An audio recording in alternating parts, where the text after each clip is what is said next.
Ladies and gentlemen, please welcome to Shark Week 2, The Revenge.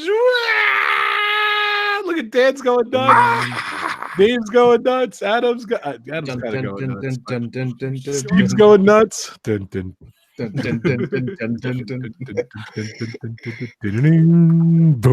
Oh my goodness.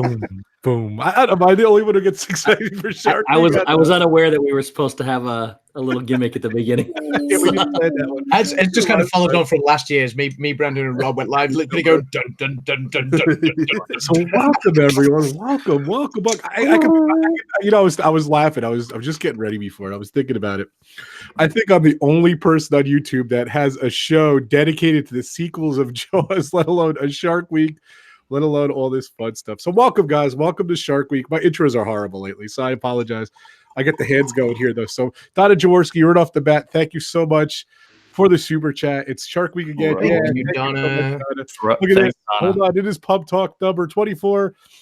There goes Adam. He's drinking. So, oh yes. I was contemplating if I was going to have a drink or not tonight. Then I said the subject is Jaws sequels. I have to have at least a beer or two. So yes, I'm going to be drinking. So welcome everyone. I'm sorry about that. I get a little crazy here. The guys are talking about their fast passes on their trip in less than 2 months. They're so excited. Rob's mad about it. What? Rob's mad about it.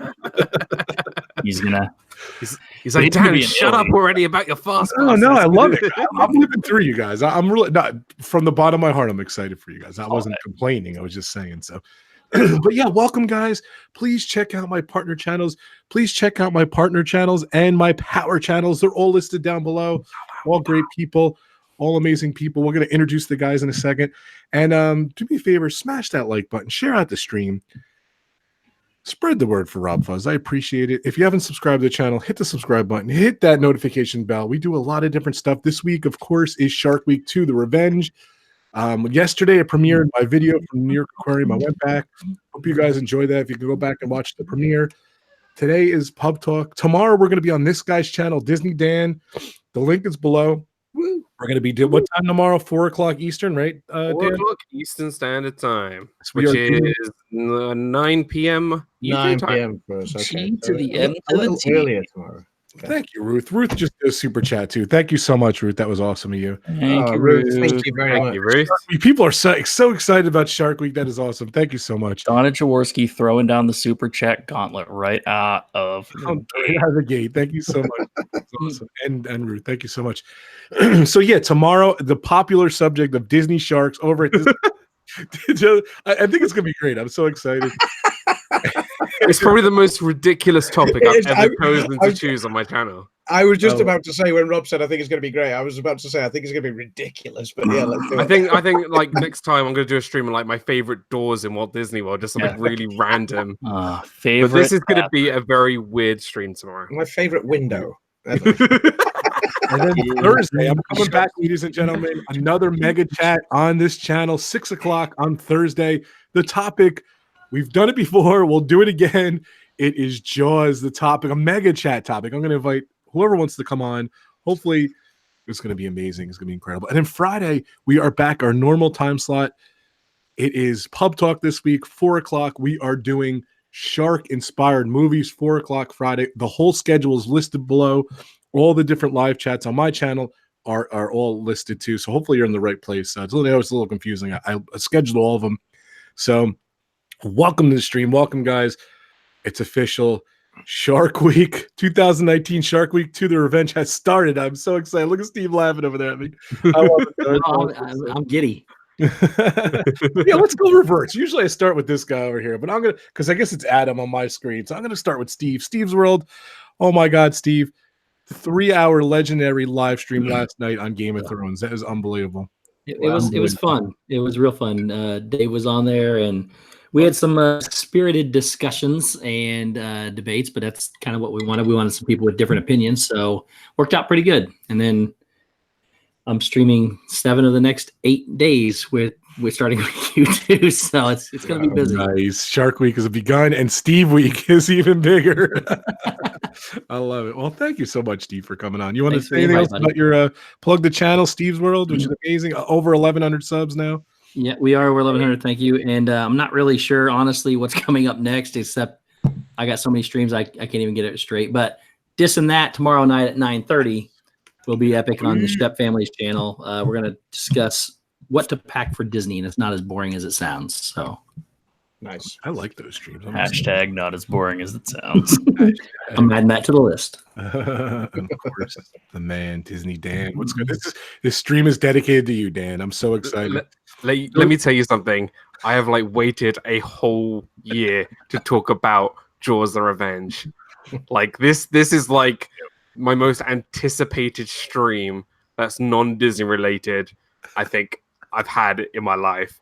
Because I can't wait to talk about the complete garbage. Guys, 6 pages of notes on Jaws: The Revenge. What psycho sits down for over an hour to write notes about Jaws: The Revenge?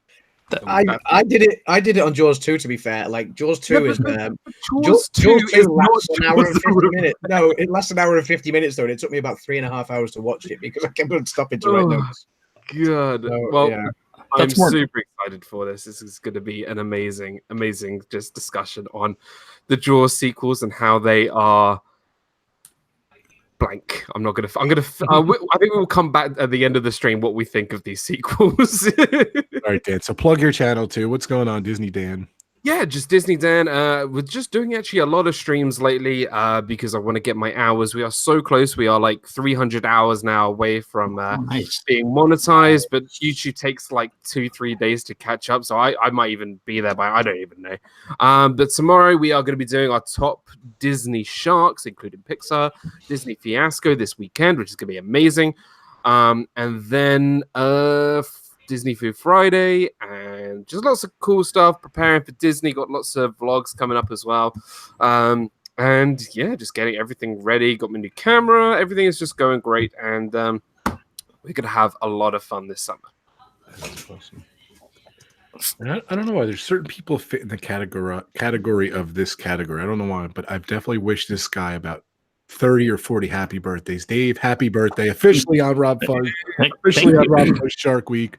His birthday was Saturday. It was. So happy birthday. If you haven't seen the video of Thanos wearable cake, it is awesome. So definitely check it out. So welcome David to the chat. So thank you. I am super excited to talk Jaws in general. I'm a huge fan of the Discovery Channel Shark Week back when they actually had shark stuff on it. So it was nice, Rob, to see your aquarium video last evening. Hadn't been to one in a while. You did a great job. Your camera lens is really big. Thanks for noticing. That's my small lens too. I'm sure, right? So I just have to say this: 6 pages of notes for a movie is probably more than I took in some classes in college. Me too. But we like this. Yeah, that's true. That is true. So excited to be here. Thanks for having me on, Rob. Looking forward to this week. Looking forward to Disney Sharks Disney Sharks on DizneyDan's channel tomorrow night. So I get copyright. Yeah. Dan, was that at 4:00 tomorrow, Dan? 4 o'clock, 4 p.m. Eastern Standard Time or 9 p.m. English time, British time. So with all of the lovely live streams going on this week, I don't know when I'm going to edit any videos. So, but there's a lot that need to come out. So, and Dis and That tomorrow night. One more plug. Yeah, if you guys haven't seen Dis and That, it was incredible. Just some really great content, some really good shows. But you know, the circle here has been kicking ass. The Rogue One Star Wars stream was incredible. I watched the entire thing Sunday. I got to see the whole thing.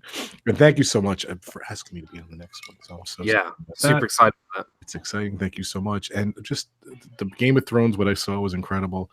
And the Dis and That last week was probably epic. Maybe like as Dan, I think coined it one of the best live stream things of the year. So we had the award show already. I've never laughed so much. So yeah, we're just in that Dis and That live. It's on the Shep Family. The link is below. Tomorrow 9:30, so definitely check those guys out. So cool. And of course, ladies and gentlemen, this maniac streamed twice on Saturday. Or Sunday. Yeah. He kept having false alarms, and then like it came back on again, and like he had an announcement, which is amazing, great announcement. You could talk about that if you like. And then he did the download festival too, and you were just on fire, Adam. So definitely check out AdamsLand. He's awesome. He's a good friend of mine here. And look at that shirt in the background. AdamsLand in the background. I love that. Or is that just, what is that? Super chat. That's my hoodie. That's my new hoodie from my Spreadshirt shop. So I just kind of hung it up in the back there. So yes, I do have a Spreadshirt merchandise shop now with AdamsLand and Ebony's little channel merch on there. You can check that out. I'll post a second. We got a super chat from Zippity Doodad. I'm just showing that out. Gonna need a bigger screen. I love it. Thank you, Patrick. Patrick was gonna be on, but he was going away. So Patrick, you're forgiven. Next, you got it for that super chat. I'm forgiving you. Not you were forgiven it. So. Patrick, are you gonna get the 75-foot screen that Chef has? Nice. Incredible 75-foot screen. Incredible 75. Adam, go ahead. Talk about AdamsLand though. Go ahead. Yeah, so so we've got a Spreadshirt shop now for it's on the spreadshirt.co.uk, the UK Spreadshirt shop, but obviously ships worldwide still. And it does sell merchandise for both AdamsLand and Ebony's little channel. So be sure to check that out. I'll post a link up shortly for that. And then like Rob said, I went live twice on Sunday after a few hiccups trying to sort out my OBS software because I've not used it since like last August or something like that. So I was trying to sort that out over the weekend. Kept on having a bit of a nightmare by accidentally going live when I wasn't supposed to. I was trying to. It was like a bit like Steve last week when he tried to do a test and suddenly everyone's there going, "Hi, Steve!" And I was trying to like do a test run of my download stuff. And it kept on throwing up this thing saying, "Oh, pros and cons of going to Disneyland Paris," and I was like, "No." I kept saying, "I want to see the pros and cons." It just never happened. Yeah, well, that's on my channel. Like from watch back, you'll find it. So, but yeah, I did go live twice on Sunday, like Rob said. The first one was Ebony's and mine, Toy Story 4 review. Loved that movie. It's a spoiler-free review, so it doesn't give anything away if you've not yet seen the film. So by all means, please check that out. It won't ruin anything for anybody that's yet to see the film, but it was a Toy Story 4 spoiler-free review of how we felt the film fit into the franchise. And then there was a special announcement that was on there as well. It's probably not so much a secret anymore, but obviously check that out if you want to know what my plans are in the next 9 months. And then you're having a baby? Just gonna say that. And then obviously on Sunday night, thank you to Rob for rescheduling his premiere because we realized that my live stream and his premiere were going to clash. So Rob kindly pushed his premiere back a couple of hours for me to go live and do my Download Festival and Metallica review, which was a labor of love, seeing as it kept on messing up on Saturday night while I was trying to get it ready. So. But yeah, that was good fun to do. It was nerve-wracking because it's not often I go live by myself. It's rare. And so I was thinking, right, okay, make sure I cover everything and don't just kind of mumble my way through it like I've done on previous streams. So, but yeah, I thoroughly enjoyed doing that. I aimed to go live for 1 hour, and when I stopped it, it finished at 59 minutes and 59 seconds. So you couldn't really get much closer. So I was happy with that. So you didn't hit an hour. Yeah. Yeah, you win both showcase showdowns by being that close.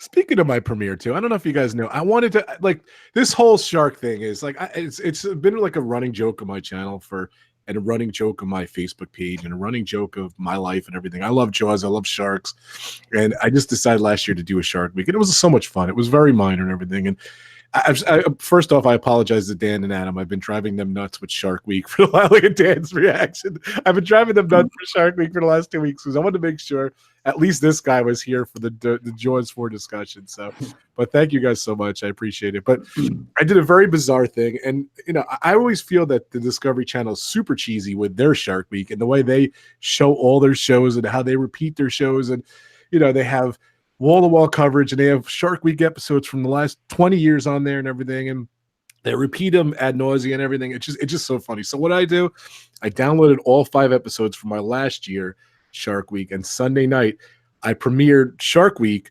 showing all the episodes from last year. So it was a little bit of a campy thing and everything. That thing got it's so bizarre because those have been on my channel all years. I think that thing got 120 views, which is funny, but everyone kept coming in and they're like, most confusing live stream that wasn't a live stream ever. Yes, Rob talking to a live chat that wasn't there was brilliant. I kept on looking back, going, "Who said that? Where did?" But come on, how funny was it, Adam? Watch it yourself. It was so fun watching. It was just. It was great fun to then see the flashback from it was last July, I think, wasn't it? I think this year's has come slightly earlier. So, but it was last July, and obviously we did the Jaws review of between yourself, me, and Brandon. So shout out to Brandon, who's not with us for the Jaws sequels tonight. But that was great fun last year. It's just I blew so many people's minds. I'm like, no, it's not live. It's a premiere of repeating last year's. I don't know. I've never seen anyone repeat a live show, but. That's why I'm unique and my channel is unique. Yeah. Too funny. But thank you so much it was 2 hours. Thank you for coming to that too. And I appreciate it, guys. It was just so much fun. It was very bizarre watching myself live back again and commenting again and explaining it to people. But it was a lot of fun. So it was almost like a live repeat. That was my goal. I wanted to be like the dark thing is cheesy. And if you guys don't get that, it is just that's the cheese factor. That's what I love about it. So but I don't know. I like it. So thank you guys for putting up with it. I appreciate it. So it's confusing. It's so much fun. Thanks. That's so funny. Well, so always end with Adam. Adam, who's in the chat? That's your job there. That's my job. Okay. So Kyle's comments are incredible. I was going to say we've got Zippity Doodad. I was like, wow, AdamsLand just hit 100 subs. Yeah, that's right. I was just celebrating that at the time on Rob's thing. So we got Zippity Doodad, Grace, Disney Circus Girl, Disney World Freak. John Hazelton, LSU Mom, Ruth, Donna. Thank you to Ruth and Donna for the super chats again. Some guy called StevesWorld is in the chat. So some other guy called DizneyDan. Kay, Timothy Rainwaters, Carl's vlog is in the chat. Just rolling back further. Have I missed anybody? Arjons is here. Some guy called Brandy and Dave. Some dude called Brandy and Dave. I think I've probably covered everyone. I've probably missed somebody. I always do, but I'm scrolling through. And apologies to anyone I have missed, but it's not intentional. So. Welcome, guys. And just burped. Burps are always sponsored by D&G Explorers. Thank you so much. We're trying to get D&G Explorers. We haven't really discussed it with them, but it'd be great if they could sponsor the whole big Beverly Challenge. That would be great. So, Andy Ray Jones. Welcome. What was that? I'll tell you what, they'll get that money's worth if they sponsored the Beverly Challenge. They totally get their money's worth on pub. They drink. Yeah. That's too funny. All right, guys. So this is a very bizarre topic. So I'll be honest with you, I don't think it would fly any bit farther than if you kind of watch Pub Talk, if you know our history, if you know especially this guy's history. And it was kind of bizarre because before the stream came on, Steve comes to be real serious. Steve comes on first and goes, does Dan really like Jaws 4? I said to him, like, what was my answer, Steve? I said, I don't really know. I think so. He makes it sound like he does. I think so. I don't know, because like he's all over the place, but we will find out. We were good. So this stream is just about Jaws sequels, and then Friday, and we're doing 2 pub talks this week. Fridays is going to be about shark-inspired movies, so we're gonna have to discuss that during the week, and we'll get to that. It's going to be fun on Friday as well. But this is purely the sequels of Jaws, because if you guys ever seen any of them, you know they're not the best. Unfortunately, they're not Toy Story 4. You know, they're 70s. They weren't bad. So, but don't forget, guys, these movies, were in, the 70s, 80s, and you're just, that puts a whole nother factor of cheese in there too. So that's going to be interesting. So I told the guys, Adam and Dan, we've talked about this. I said, let's each pick a movie, and Dave and Steve's here. They're going to talk about their comments, and I think they're going to chime in too. But Adam's going to take Jaws 2. I'm going to take Jaws 3. And of course, this guy right here is taking Jaws 4. So just a little bit back history. I did a little bit. I don't really give too much stipulation. I just said we're going to take each one. So of course, I'll be honest with you, I think if you guys maybe agree with me, disagree, I think theatrical and they're all garbage. I was going to say Jaws 2. Jaws 2 probably is the most cinematic, most special movie, the three. So one was most likely to get an award, apart from a Razzie, which is for the terrible movie. The one that has a chance of getting an award is probably Jaws 2. Yes, I would agree with that. So because that's marginally okay. Marginally okay. I was watching after I watched Jaws 2. I was watching Jaws 3, and I couldn't help but laugh at the effects. But I'm gonna Rob will cover that. Yeah, so, but if you guys don't know, Adam is a filmmaker. So in my mind, I wanted to be honest with you, but because I think there's a lot of information there and everything. So. But I think as a filmmaker, Adam definitely is a good person to do too. So let's start. Jaws 2. Adam, the floor is yours. Welcome to the Jaws sequel pub talk, guys. Go for it, Adam. Okay, so following on from 1975's amazing Jaws. So Jaws 2 was it was a sequel made 3 years later. So 1978 it came out. Directed by Gene Otzfark. He wasn't the original director penned in. I think originally it was meant to be, was it John Hancock? I'm just who wrote The Independence, the signature? I don't know if he had anything. You guys are British. You didn't really. Yeah. Steve laughed, please. Steve laughed. But yeah, John D. Hancock, I think, was supposed to. So it was co-written by Carl Gottlieb, who obviously co-wrote the original Jaws, and he co-wrote Jaws 3 as well. So there was some continuity there. It was also produced by the same producers, which Carl Gottlieb too worked on Jaws 1 and is in Jaws 1 too. Yes, he is. Yes, Carl Gottlieb co-wrote Jaws. Right. Like I just said, he co-wrote Jaws 2 and Jaws 3 as well. So they did keep 4 of the original cast. So obviously you had Roy Scheider playing Chief Martin Brody, you had Lorraine Gary playing Ellen Brody, and Murray Hamilton playing Mayor Larry Vaughn, as well as eventually, and he wasn't originally written into the scripts, but Chief Brody's deputy was brought back as well eventually. So he wasn't in the original script. Interesting. He wasn't in the original script, no. So yeah. So obviously, he was one of my favorite parts of Jaws 2. So I'm glad you put him in. Yeah. After the success of the original Jaws, very early on, the producers kind of decided. Universal decided that they wanted a sequel early on after the success of the original Jaws. So producers David Brown and Richard Zanuck, that was their names, they realized that somebody else would produce the film if they didn't get round to doing it straight away. So they obviously preferred to be in control of it all. So they decided to run with it again. And it was in talks as early as October 1975, so just after the original Jaws came out.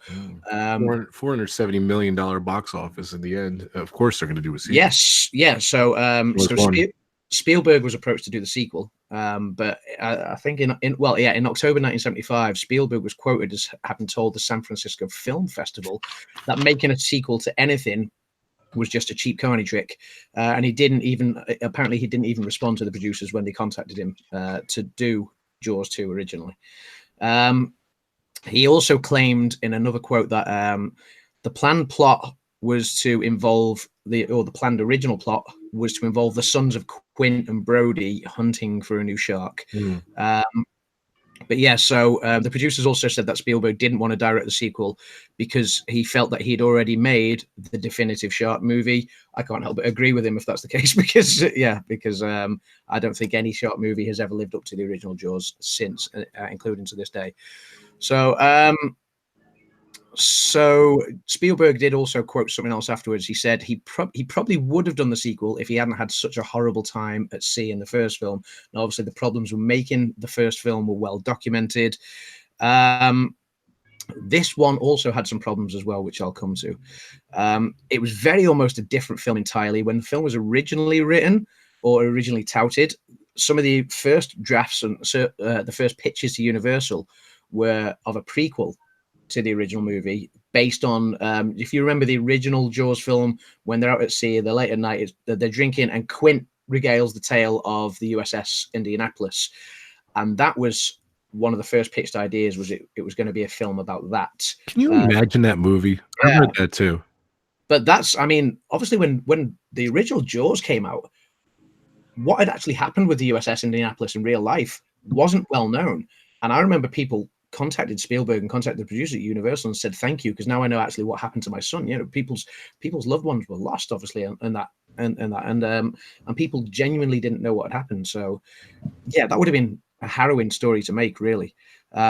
Anyway, Universal duly rejected that, and so the first draft of the film was still very different to what was actually made in the end.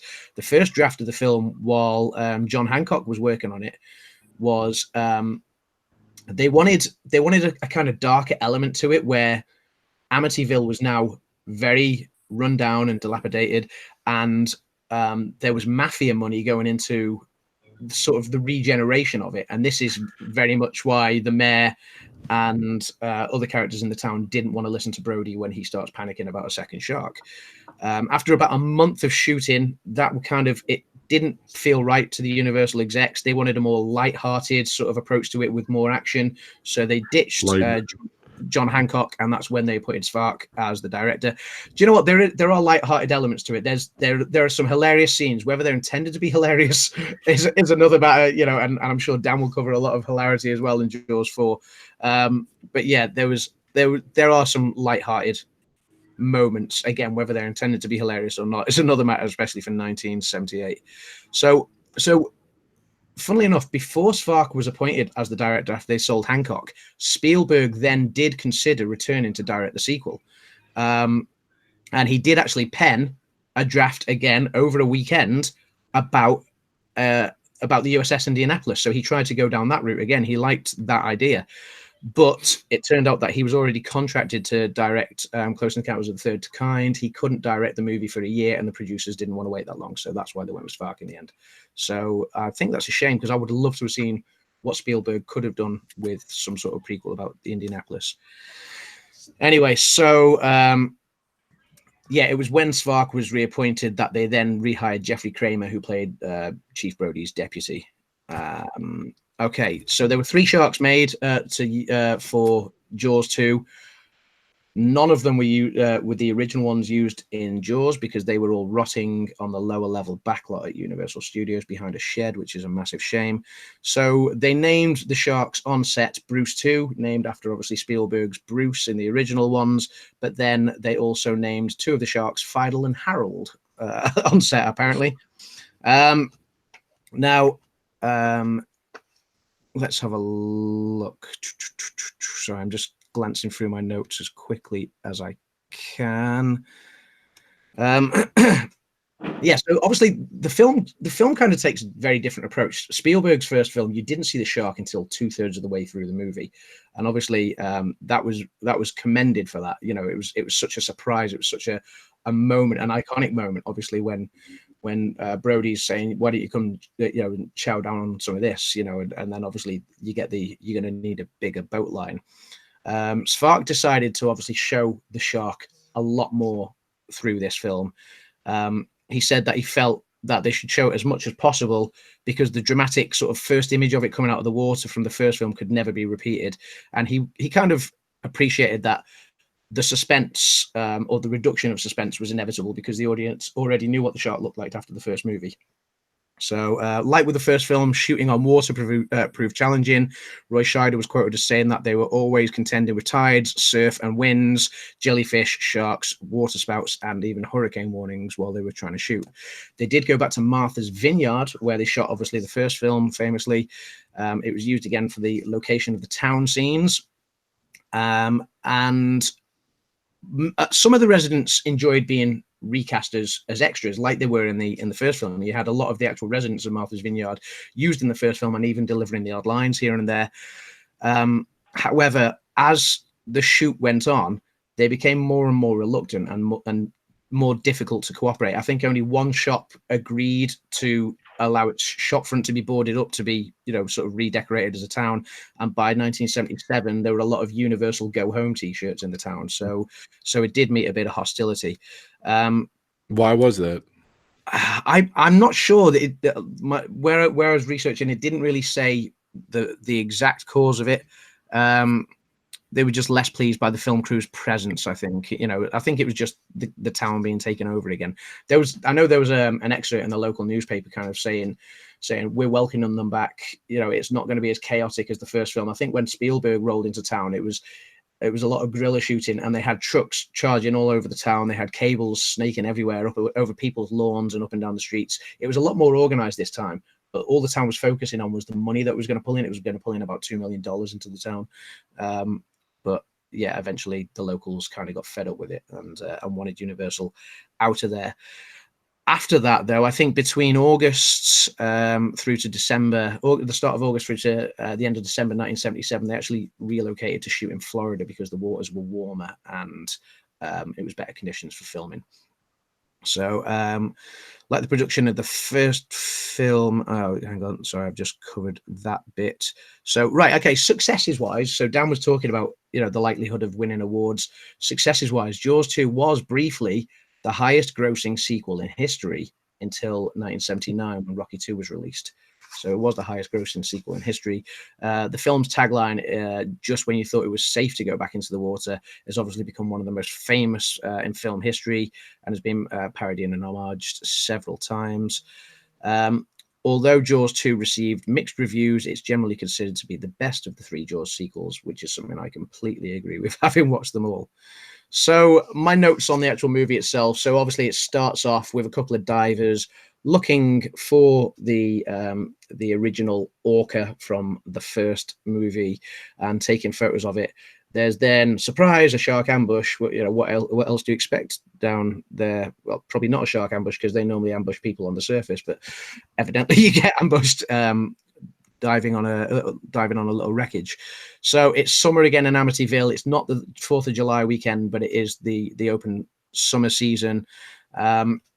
You get to see the reintroduction of certain characters at I think it's like a Scholar Fund event at the opening of a hotel where you sort of the timeline difference from the first movie to the second movie. Well, I was wondering that when I was first sat down to watch it, and I was guessing around 5 years. I later found out it was 4 years in a line that Chief Brody says. So because Michael, the oldest Brody child, is now 17 years old. He's a lot more grown up. Obviously, they were both young in the first film, but he's now 17. So I was guessing maybe he was 12 in the first film. Evidently, it said 4 years later on.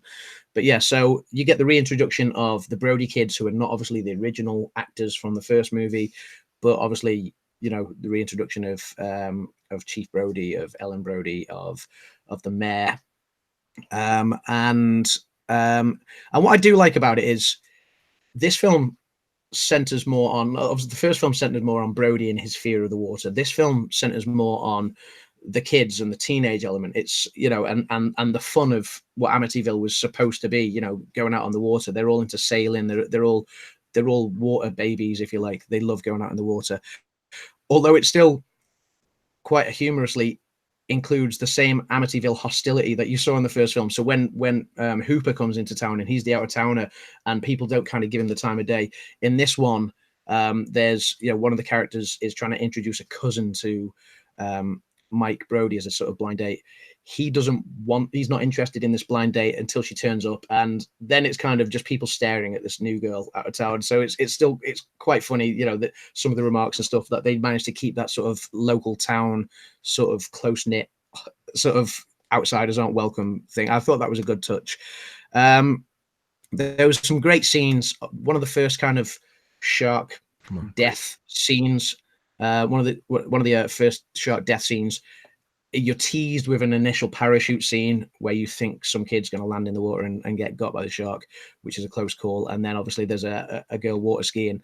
That was the first scene that Spark actually shot when he got taken on the project to allow time for the rewriting of the script. It was a very complicated scene to shoot, but it's probably my favorite death. It's the most organic, natural looking one, if you like. It seems right the way it's done. It was very, very well done. But then the following death, literally seconds later, which is the girl that was driving the speedboat, is absolutely comical. She kind of, the shark decides to attack her boat and keep on ramming it like he's trying to topple the boat over, which obviously a shark wouldn't do. So she decides to threaten it with a gas canister, which is hilarious. Pours petrol all over herself and blows herself up. So it's move ever. Do you remember that, guys? The dumbest move.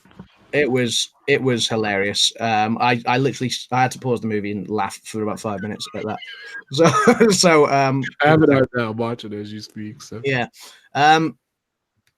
it's just funny because at that moment earlier in the script, and there's a bit of the line that I'm not a big fan of. You know, you got Brody looking at witnesses, and he's like, "Have you got any idea what could have caused this?" And she's kind of, and this witness is going, "I've got no idea what could have caused this." And you can see the cogs already turning in Brody's head, like he's thinking there's something out there in the water. And I'm thinking it's a to their knowledge, it's a boat that's just blown up. You know, you're not going to think shark, and a shark wouldn't blow a boat up. It's ridiculous. Then you get like a mangled killer whale on the beach, which is a bit of a throwback. You know, people stumble across it on the beach. It's a bit of a throwback to when you find Chrissy on the beach at the after the introduction of the first movie. So that was a little nice touch. Let's have a look. let's discuss, guys. I want to get everyone involved too. I'm just going to quickly wrap this up. Sorry, I'll be as quick as I can. So yeah, you see the boy out at sea just after this, which is, you know, the boy that kind of dings the bell. It's a very haunting reminder of the first movie. Obviously, the mayor is still just as dismissive as is all the other townspeople of the idea of a great white or anything being out at sea again. You do get the classic sort of horror thriller jump scare molds, which are done quite well at times. You know, when he's pulling up part of the blown up boat onto the sea, and this burnt dead body comes jumping out of the water. It's reminiscent of the very 70s, 80s classic sort of horror moments. The beach scene is a bit cringeworthy when Brody loses his cool and decides to go firing off a gun into the water. That's a bit cringeworthy, but I suppose it had to be done to build up the whole classic "I told you so" moment. Let's have a look. I love it when Brody, obviously, then after his classic shoot off into the water, he gets fired. And when he returns home, one of the nicest touches in the movie, I think, is he returns home, he's a little bit drunk. And as you see him staggering into the house, I noticed outside the house as a decoration is a pot planter out the front, but it's actually one of the yellow barrels that was used in the first movie when you know, that they used to try and keep the shark afloat, which I think was a nice little sort of Easter egg for the first film. So then obviously you get into the final act, the last 45 minutes, you get a shark eating a helicopter, which obviously sort of paved the way for an even more ludicrous thing that Dan's going to talk about in a bit, a more ludicrous vehicle takedown, I'm sure. I was sad when one of the particular characters died, and it was Marge. She's one of the teenage girls, and she's the one that she kind of takes this kind of she takes looking after Sean Brody. He's still a very, very young child to heart. She was the one. A lot of horrors, you kind of generally don't really care that much about the stock generic characters who die, you know, unless there's a lot of character development done. But she was the one that I did kind of care about, and it was sad to see her go. I thought some of the acting was terrible. I know a lot of the teenagers were actually sacked from the movie so they could develop some of the characters that remained behind. But some of the acting was terrible. Some of it was good though. The kind of camaraderie ship that they had, and the sort of looking out for each other and caring was quite good. And then the end of the movie, the death of the shark as we remember it, it's nowhere near as good as the first movie. It's probably nowhere near as plausible as the first movie either, but it is the one that kind of reminds me most of Jaws the ride at Universal Studios. So that's what I will say, just the whole burnt shark at the end. But yeah, it was enjoyable. I did thoroughly enjoy it. So there we go. That's my recap of Jaws 2. You know, unfortunately it's just not Jaws. Steve, what did you remember about it? This is actually, I do remember this one. It's the one that focuses more on his kids than anything else. But there were some pretty. They tried to make some pretty gruesome deaths in this one from the first one. After the success of the first one, I guess I should say. And this came out before I was born. One of the coolest scenes I remember is where he pulled the helicopter into the water. When the shark pulled the helicopter into the water, when the Coast Guard was trying to help them. But no, this one was. You know, I didn't mind this one at all. It wasn't as good as Jaws, but it was comparably close for me. It still made $208 million. So I don't know. I thought it was pretty decent. Like the end scene where they're up on that and he's sitting there knocking the electrical cord with the wire. But everything was okay in it except for, you know, for 1978, it wasn't bad graphics, I guess. But the cinematography was pretty. It's from the 70s too. Yeah. So the cinematography was pretty bad, but for 1978, it wasn't terrible. Yeah. Definitely didn't stand the test of time. I feel Jaws definitely stands the test of time. Jaws 2, not so much. Yeah, Jaws definitely does. Yeah, I still, like I said before, I don't think there's a film that stood up to it. So like the scene they're showing the Holiday Inn, and just I didn't like the kids. You seem like you like the kids. I didn't like the kids at all. And I noticed with all 3 movies, not to spoil ahead for the other ones, but it I don't know. Like I'm very big on. I don't know, maybe you are too, Adam, as a filmmaker, but I'm very big about what happens at what parts of movies. I always want to know what time in the movie it is. Like, is it the first 30 minutes, first hour? Is it the last 45 minutes, the last half hour? And I noticed all 3 of these movies, they just kind of drag their asses all the way to like, not as much Jaws 2, but then like literally I say, okay, it's getting good now. And it's like, there's only like 18 minutes left. And, I think in the days, they didn't really show much credit. See, I thought differently about this one. I thought that Jaws 2, it surprised me that, because obviously you normally break a film into 3 acts. So you got your sort of your intro sort of opening area, your middle sort of buff, and then you kind of your third act where whatever's going to happen happens. Now this third act, I noticed on the timestamp that it started at just before an hour and 10 minutes in, and it's an hour and 56 minutes long. So you've got the last act is essentially 45 minutes. It's almost half the length of the film. So I was surprised at that. That's really where all the kids go out to sail, and the proverbial's gonna kick off. It's interesting. Mouse Talks just said it was a good synopsis, and Jaws 2 is actually his favorite of all the Jaws movies. Wow. So yes, representing the favorite for Mouse Talk there. Hey, what do you think of the second movie? Cheers, Walt. I remember the ludicrousy that was a shark taking down a helicopter.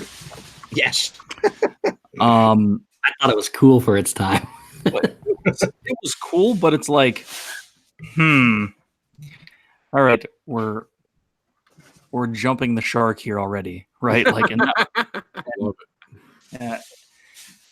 overall, I enjoyed this movie. I mean, it was completely implausible at the end how they kill the shark. It's like, why isn't Brody dead? Because he's in water too. Oh, but he's on that rubber dinghy. Oh, he's great. Rubber dinghy, yeah, that's his way out. He's not grounded. I don't understand that. I thought of all the things they could potentially do to kill the shark off. That was a rather poor choice. I don't know. It's funny because as you were going through that, I'm like, was that in that movie? Was that in the first movie? I was thinking the same thing too. You kind of get like, especially if you haven't seen it in a while, you kind of get confused. Like, what was in what movie? But obviously 3 and 4, you don't mistake that. Oh no, because there's no exclamation. Then you can see. I agree. In 3, but it kind of, to me, I don't know. I really enjoyed Jaws, and then Jaws 2 I thought wasn't bad, but I honestly don't know if I've seen it in whatever. I don't know. Right. Well, I don't think we all saw it. Whatever, so. Years. But I remember the killer whale scene being rather gruesome. My real question is, are there killer whales off of Martha's Vineyard? Yeah. I think this is the slow momentum into insanity when you start thinking about killer whales. Right. That scene bugged me because there was no obviously killer whales normally are in pods, right. So there's just this one random orca that's suddenly been attacked and mauled by a shark, and then what made me laugh actually was I did make a note of this, but I've skipped over it while trying to be as brief as I could in my detailed analysis. But you have this marine expert that kind of comes to look at the carcass on the beach. And Brody's kind of like, this is a shark. And she's like, it could be another killer whale. It could be a shark. And then she starts talking about sonar, like, sea sonar, like, between the underwater mammals, like dolphins and killer whales have. And then there's mention about sort of, he starts to ask about, do sharks have this sort of underwater sonar as well? And starts panicking about the idea that if one shark is destroyed, another one might come to the area. But that seems to completely negate the fact that it's 4 years on from the first film. Like, you know, there's not going to be like, oh, my buddy's in trouble, I better go and help 4 years later. You know, I don't know. It just makes no sense. That whole conversation. Yeah, that whole scene bugged me with the killer whale. I don't know. I felt kind of obvious that Roy Scheider did not want to be there. No, that's why he didn't return. He actually didn't want to return for Jaws 2, and he only actually obliged due to a contractual obligation with Universal. That's the only reason he made Jaws 2. Yeah, and he didn't show up again. So, yeah, you got a 58 on Rotten Tomatoes, something like that, 58, and I think that's exactly what it deserves. So, yeah, he also had a lot of fallouts with the director on set, I believe. Dan, any chime in for 2? For me, look, Jaws is a masterpiece. 3 and 4 are hilariously bad. I just find Jaws 2 very boring compared to those. Like, if I had a choice out of all 4 to watch, depending on my mood, if I want to sit down and watch a great movie, I'll watch Jaws. If I just want to laugh at the TV because of how terrible a movie can be, I'll watch 3 or 4. I never am drawn to watch Jaws 2 because although it's better than Jaws 3 and 4 cinematically, I feel like you either go like proper, you know, full in great outstanding filmmaking or complete garbage. So that's always where I've been. Jaws 2 has never been. Jaws 2 is my least favorite in my opinion. I've just never really just. I've watched it only a few times compared to the rest. So that's where I am with Jaws 2. I kind of have it on now too, and like it tries to copy Jaws, and it just doesn't do it right. No, it does try to copy Jaws in many ways. I think the one thing they did do better than Jaws was that it was well documented that the original shark that Spielberg used, there was a problem with some sort of folds in its mouth, in its jaw mechanism, which didn't look right. They managed to correct that. They remodeled all the sharks because they couldn't use the original ones, and they managed to actually correct that. That was probably the one thing they did do better. One tiny thing. Yeah, it's a drop in the ocean, literally. But yeah, it's and they pulled down a helicopter. That was pretty cool. I mean, obviously, that scene should be in something like Fast and the Furious, not in Jaws.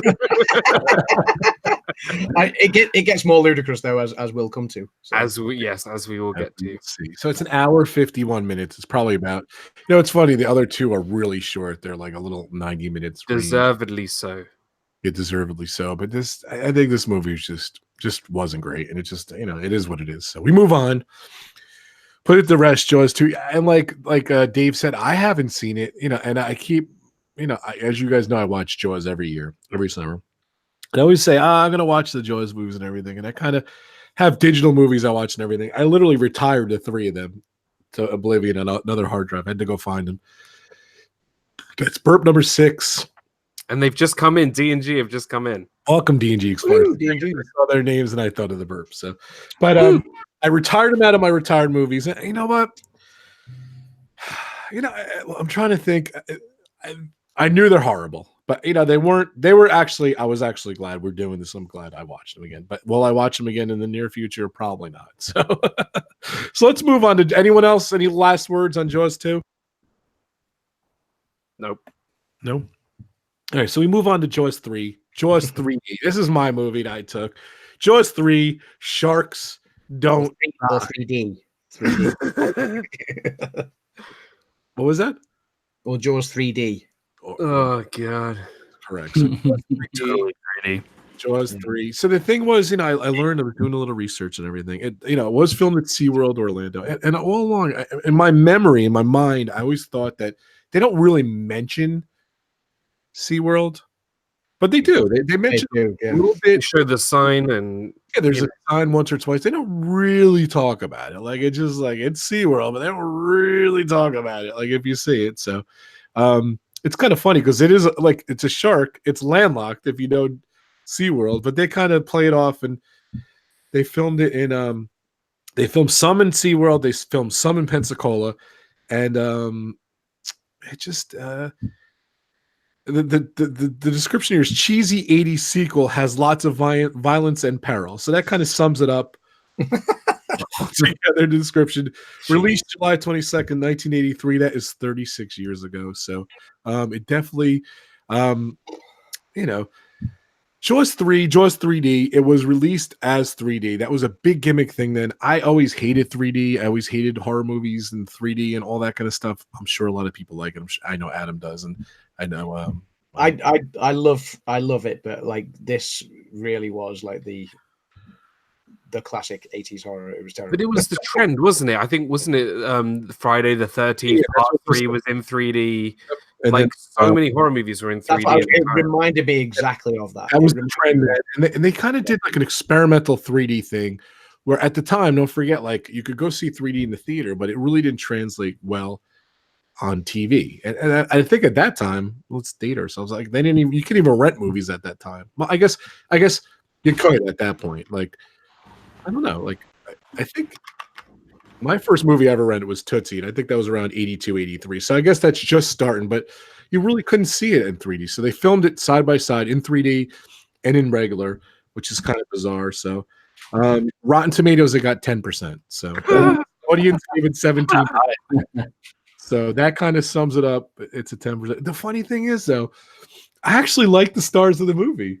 So, like, it's kind of Joe Beth Williams. I liked. Who's the guy? I can't think of it right now. His name. Sean Bean. Sean Bean. No. I think Sean Bean was in it. Dennis Quaid. I always liked Dennis Quaid. Dennis Quaid, Bess Armstrong, and as a kid, Leah Thompson from Back to the Future was in it. Yeah. A hot tomato in that movie. When you look at her, not a hot tomato, but at the time, she was a hot tomato. And then the guy who sticks out like a sore thumb, Louis Gossett Jr. He is very Calvin Bouchard. His name is in the movie, so he was rough. It was a rough movie to watch. Obviously, the 3D was criticized as being a gimmick to attract audiences to aging series for being ineffective. So I'm just reading some of the reviews here. Soaked ocean thriller with no evident reason exists. Jaws 3 bellows forth with a plaintive, yet unheeded cry to put this franchise at a viewer's misery. Ooh, that's a bad review. Jaws 3D ultimately suffers from the same problem as many cute animal films aimed at kids.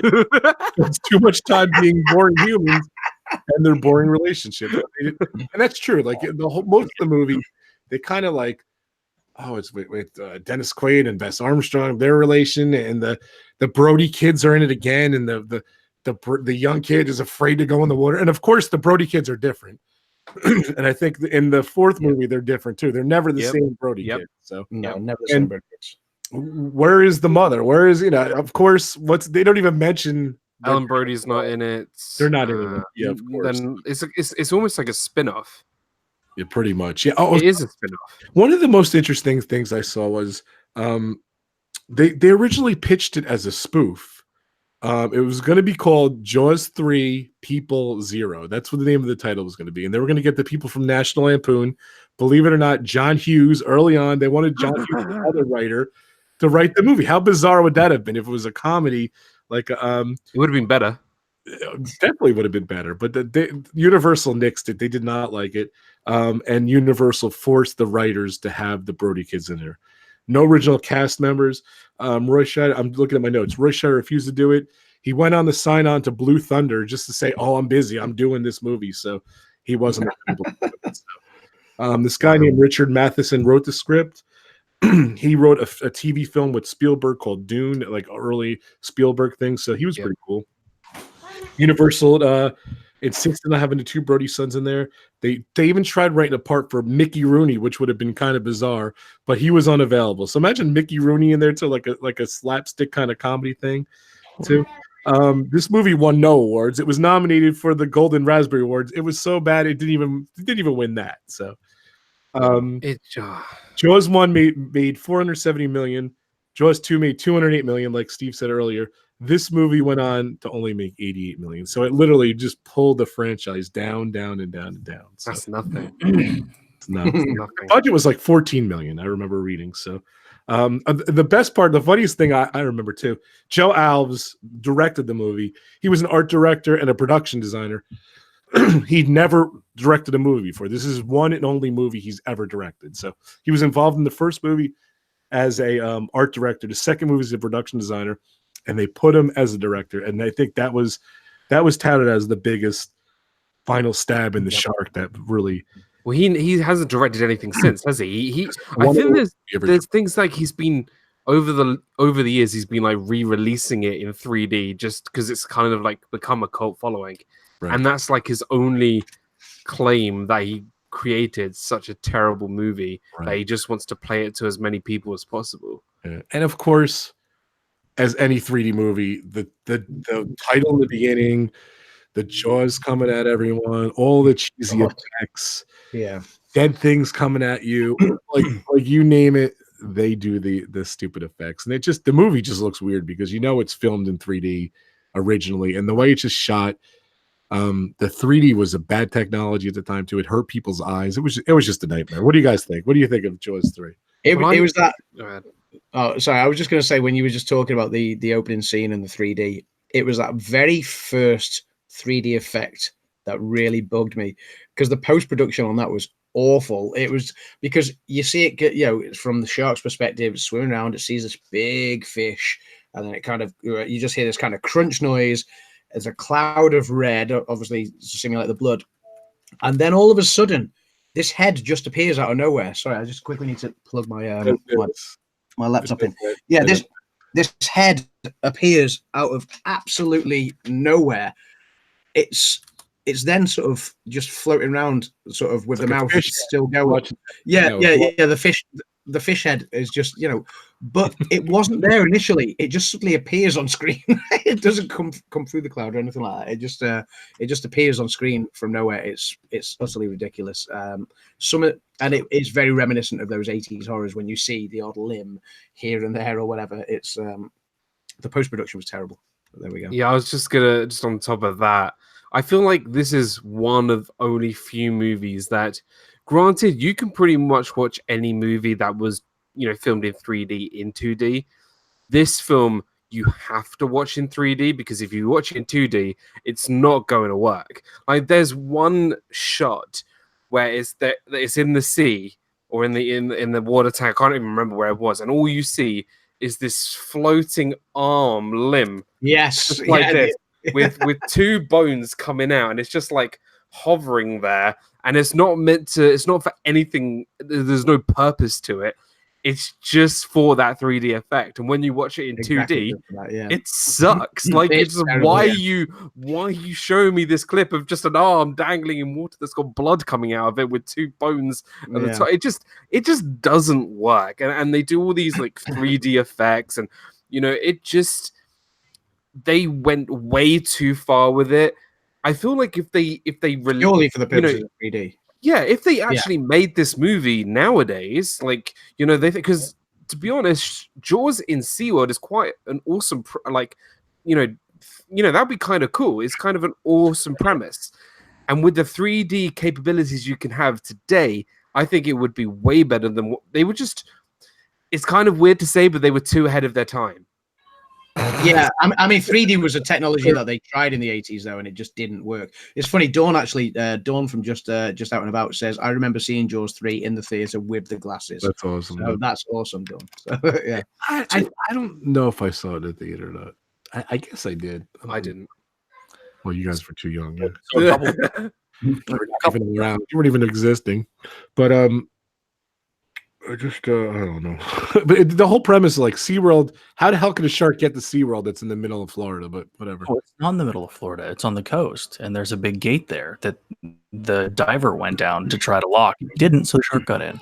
I mean, it obviously is true.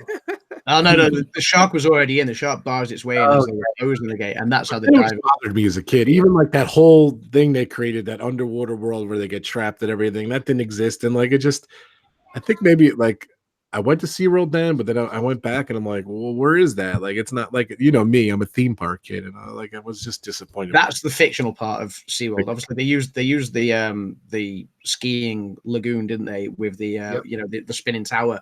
All of that part was obviously generic SeaWorld, but then the plans that they have for this underwater sort of hub and cavernous thing, and the tubes and everything, they're obviously the fictional part, that and the gate into the sea. So they never actually specify that it's SeaWorld in Orlando. It's just SeaWorld. It's not even which is adjoined to the sea. So is it officially SeaWorld in the movie? I thought that they had it's officially SeaWorld in the movie. Yeah. All right. Like I said, they don't really talk about it much, but it is, yeah. Oh, they kind of do though, with because they have people they have girls trying out to be like the sort of SeaWorld hosts, and they have the SeaWorld badge. They mention Shamu.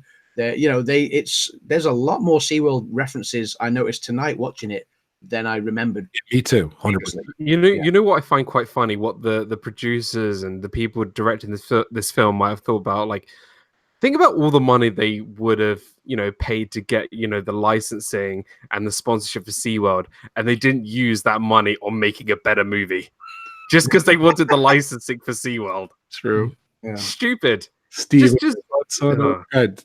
You're right, dude. Definitely. No, it's just common sense. I don't know. Well, they only spent $18 million on the whole movie, anyways. It would have been $24 million if they didn't use SeaWorld. Yeah, that's true too. But no, I thought this was a great concept. Actually, the story. I thought that, like you guys said, you could do the movie today, and it would make sense.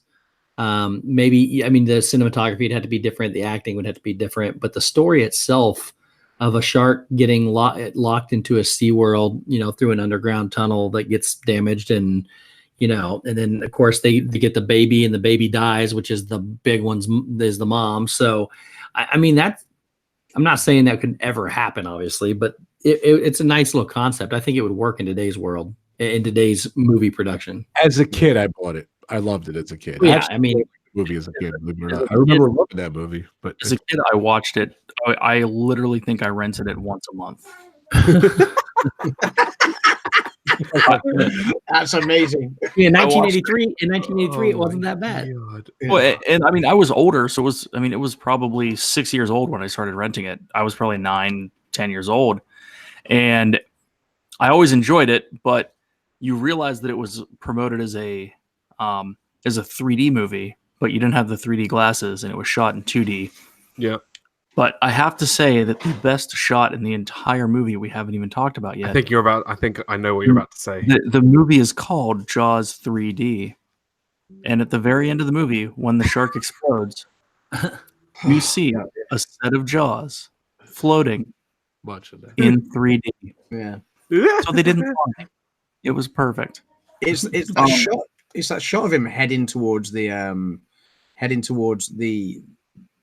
screen as well, like just before he decides to swim through the glass, like it's made out of like plastic. Yeah. So I remember that scene vividly. I remember them being in the control tower that you would put underwater, because that's what you always do whenever you're spending a lot of money to put this fun little sea hub underneath. But I remember the sharks.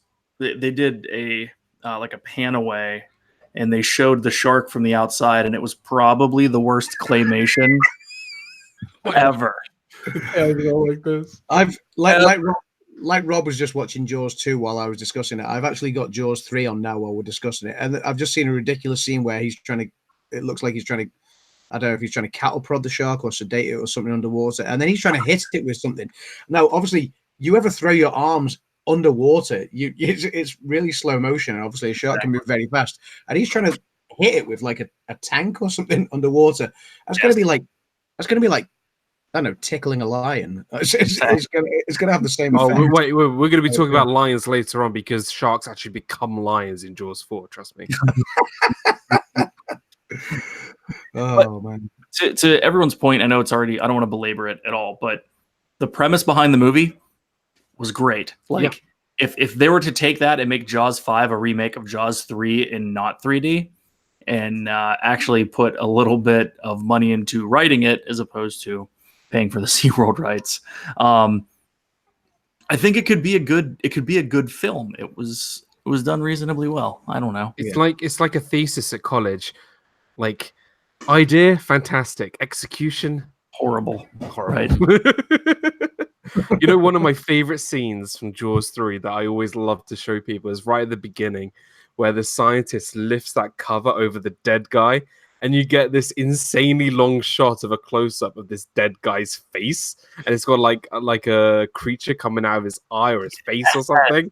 Do you remember that? That was just like, why are we having like a 10-second like shot of this guy who's dead, and then he shuts the cover over him again? Look at him too. He just So here is this is the Jaws. That's how things happen in morgues. You know, you don't just lift it up and let you look. It's like, here, check this whole thing out. Dave was talking about. I just didn't get it. I just like, why you show me a close up of a dead guy for 10 seconds? Too. But this is my favorite scene when Jaws is ramping going into that control room, and I think the shot goes on for like 15 seconds. I think. Yeah. Oh god. I'm just building up to that now. You got the woman praying in the home. Everyone else is just normal except for one woman who's praying. That's the one. He just kind of, he's not even kind of moving his tail or anything. He just kind of floats towards it and decides to smash it like it's made out of plastic, like we said. That was in 3D too, right? Like that was the whole. Yeah, because the whole glass breaks in towards the camera. So that was a 3D shot. So. Yes. Mentioning the morgue shot is just funny. I'm trying to pull that up. Well, welcome back, Carl's Vlog, who says, welcome back. The Jaws 3 3D was so bad. It was. Yeah, I mean, obviously, we do have to remember that 3D was an experiment in the 1980s that didn't really work, and then it was kind of ditched until James Cameron decided to do Avatar, and the technology was kind of redone and done a lot better, obviously. But yeah, 3D was something that just didn't work in the 1980s the way people had hoped it would. I remember they used to try 3D stuff on BBC TV over here in the UK, and you kind of used to get the 3D glasses, and you'd watch it, and you'd kind of like, that bit sticks out, no, that bit doesn't, and it was kind of very, very hit and miss, but generally more miss than hit. Yeah, you can see what they tried to achieve. Obviously, unfortunately, it flopped massively because of its timing, I guess. Yeah, because of the timing of it. Yeah. So, Steve, any more comments? No, it was just bad. I mean, they again, like, I love the concept. I love the thought of, something. It's not out in the middle of the ocean. It's entrapped in something that we could go visit, not the underground tunnels like they've created, but it would just be, it'd be pretty cool if they could actually do something like that, in today's technology. I wonder if fast forward like 40. So I'm just watching that scene now where he just hit the glass. It's ridiculous. It's just, they're just watching him in slow motion going, ah! So bad. Oh my god. Yeah, I'm just fast forward, like, I don't know, say Jaws came out, I don't know, in the 90s. Do you think the sequels, they would allow those sequels to be so bad? No. Well, like, why'd they allow those sequels? I don't even understand. Well, you did get terrible sequels in the 90s, 2000s. I mean, look at the like the Matrix, Matrix Reloaded, Matrix Revolutions. They were terrible. I'm talking 10, 20 years before that. All those movies were horrible. There was no good sequels. Now, you get great sequels now. And the shark in Happy Days looked realer than the one in Jaws 3.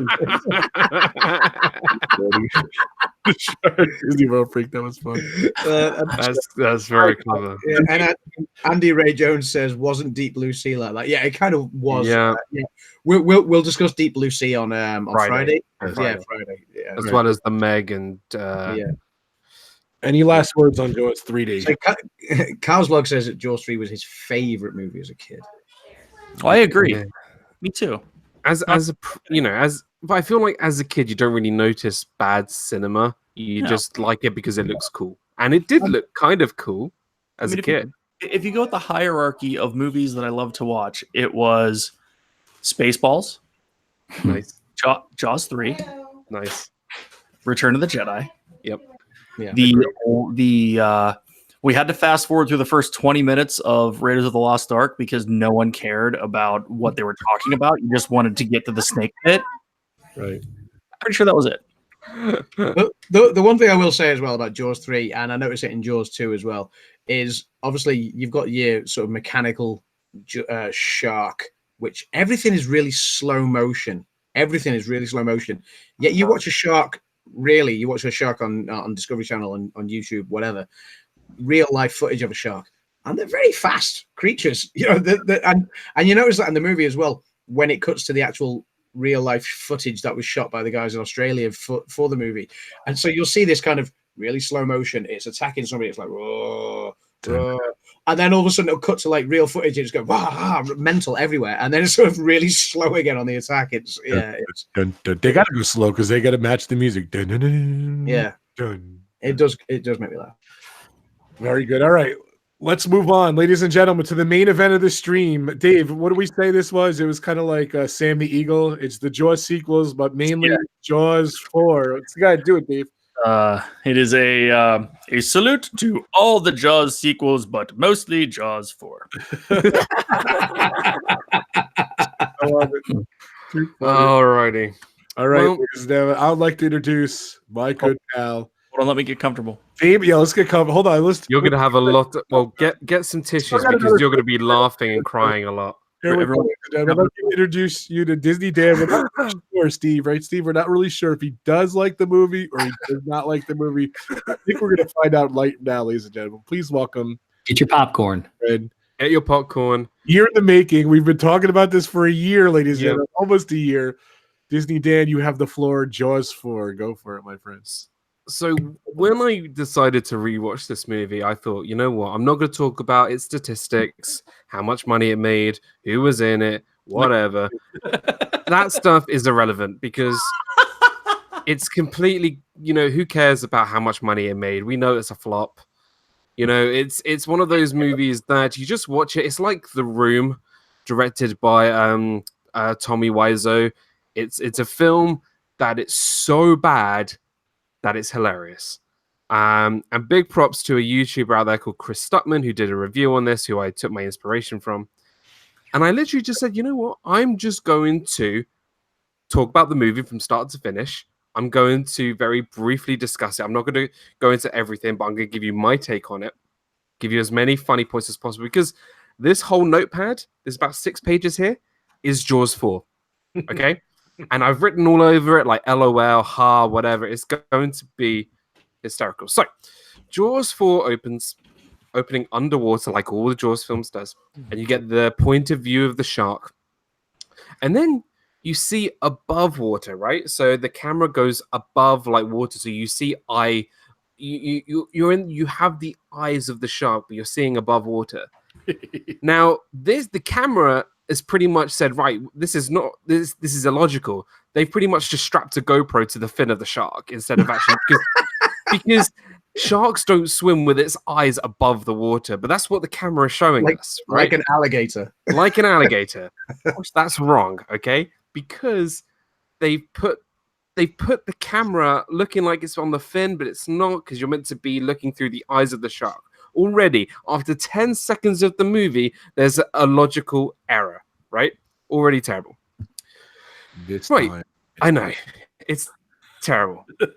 So, like all other Jaws movies, it's the summer season, the summer blockbuster. When does this movie take place? Christmas. Who goes to the beach at Christmas? I just want to point that out. Who goes to the beach at Christmas? I don't know. I do now. Ooh. You do now, yeah. Ellen Brody. So Ellen Brody has a son. Okay, the son goes out to the water, clears some wood, and then now chief. There was. Isn't he chief of police now? Yes. No. It's Sean Brody. Is it Sean? Sean Brody, but he gets. He's just a deputy. Yeah. He's a deputy, but he goes out to sea, clears some water, and then there's quick cuts and shots giving you the impression that the shark is killing Sean Brody. The camera is...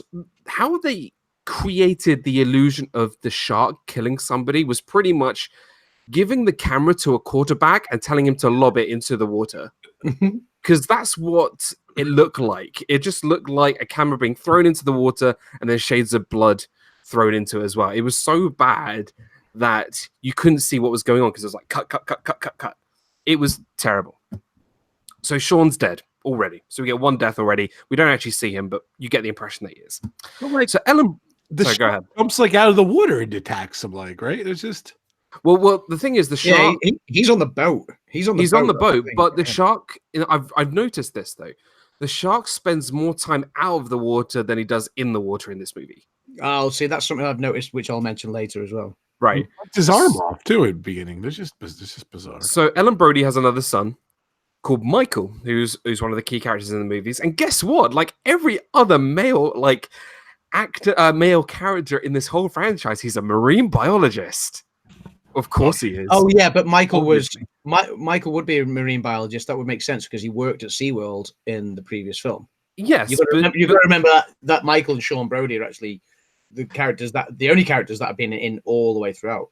Absolutely, but it's kind of like they keep giving these characters who are associated with water, and we know that they are going to have problems with the shark, right?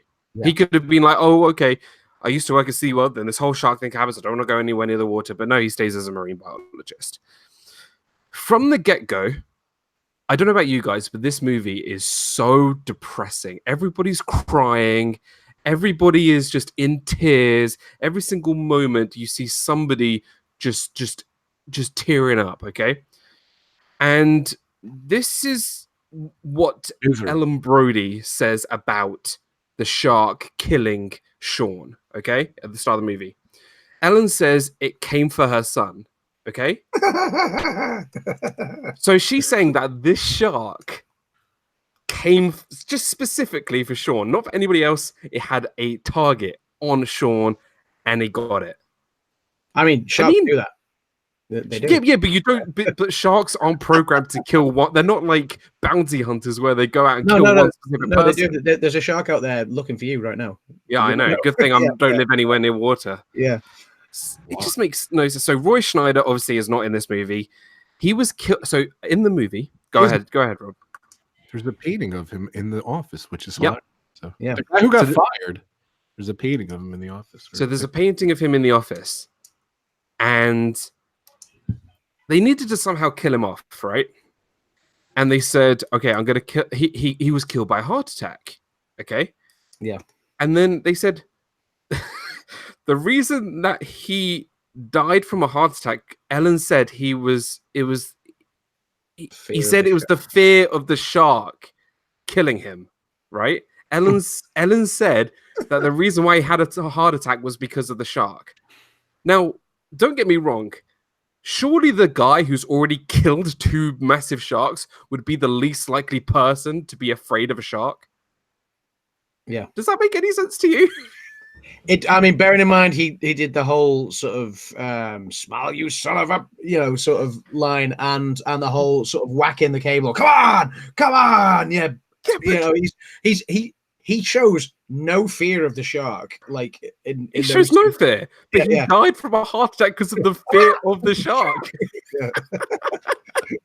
It just makes no sense. Like, did the writers of this movie see Jaws or Jaws 2? Clearly not, because this whole script is garbage. So, okay, that's page 1. So I don't get it. It's don't try to make sense of this movie. It took me so long to understand this. So Mike Brody is talking to Ellen on this beach. Okay, now you can clearly tell that now she's traveled, hasn't she? Yeah, she's traveled to the Bahamas. It's interesting New York. to say it's New England. New York. It's New England. Yeah, from New England. From New England. Yeah. So they end up on this beach, and obviously I'm not going to go into the whole plot details. I'm just outlining the most stupidest stuff. So you could tell that they didn't have that much time to film this scene because Mike Brody is talking to Ellen. He's dialoguing, whatever, and then he just randomly runs off. He just runs off, and she goes, "Where are you going?" And he shouts, "Nowhere." Yeah. So bizarre. They're just on this beach talking, and then he just randomly runs off. It's like I just don't understand why they were clearly short of time, but you don't finish like a scene by just having some guy run off to nowhere, do you? You're right. I'm just running. he's just like, I'm gonna go for a jog now. Why not? How annoying is that little girl too? By the way. Oh, she's the acting in this is just amazing. So much like Jaws 2 then. So yeah. So Ellen is screaming at Mike back at the house. And she was like, she's putting her foot down. She's like, I don't want anybody to go near the water. I don't want anybody to have any affiliation with this whole shark thing. Don't go near the water. Give up the job. Give up the marine biologist. She's really firm about this decision. Next scene, they're all on a boat. So bizarre. And she starts crying. Again, how depressing is this movie? They go from a scene where she's like, don't go near the water. You're going to get yourself killed. Like, we need to get away from this. And then the next scene, they go on a boat. Logic. Like, I just don't understand. Oh, here we go. Our favorite character yet. That's amazing. Sorry, I was just watching. You even mentioned Michael Caine yet. Yeah, this is right here. Michael Caine. Michael Caine is in this movie. Can we back up and say Michael freaking Caine? Michael freaking Caine. Michael. And guess what? Going back to our Star Wars Sunday that we did on Sunday, guess what he is? He's a pilot. Michael Caine is a pilot. And the reason why he took this job is because there were times where he wanted to. This was considered one of his paycheck roles, his paycheck pitches, where he would just do whatever he wants just to get some money. He missed his own Academy Award acceptance to do this movie. How bad does he feel now? So imagine this, right? So Michael Caine shows up. Like the whole movie, like, what is his name? Like, is it Hogan? Hoagie. Yeah, Hoagie. So he shows up with his nice plane, right? How does he? I don't know. So all the family go in this plane. So Ellen's in there, Brody's in there, everybody's in there. And just bearing in mind, they've just lost Sean. They must be like through like so much like dramatic distress on them. They're scared. They're scared of these being put into dangerous situation. So what does Michael Caine do? He starts swooping and diving the plane like a kamikaze pilot. He goes, whoa. I'm like, they've just gone through such traumatic things, losing Ellen's son, and now they're putting their lives at risk with Michael Caine. I don't get it. Plane from New England to the Bahamas. It's just bizarre. Oh, it gets better. It gets better. No, I don't think he flies it from New England. No. They're already in Bahamas. Yeah, they fly a commercial jet, and then he just flies to the small island, doesn't he? So now, if there's good night, Disney World Freak. Thank you. Yeah, good night, Disney World Freak. Thank you so much for stopping by. Bye. Thank you. Now, as a filmmaker, Adam, and as lovers of film, all of us, there's one thing that is so cheap, that is so old, that's so overdone in a movie, and that's a dream sequence.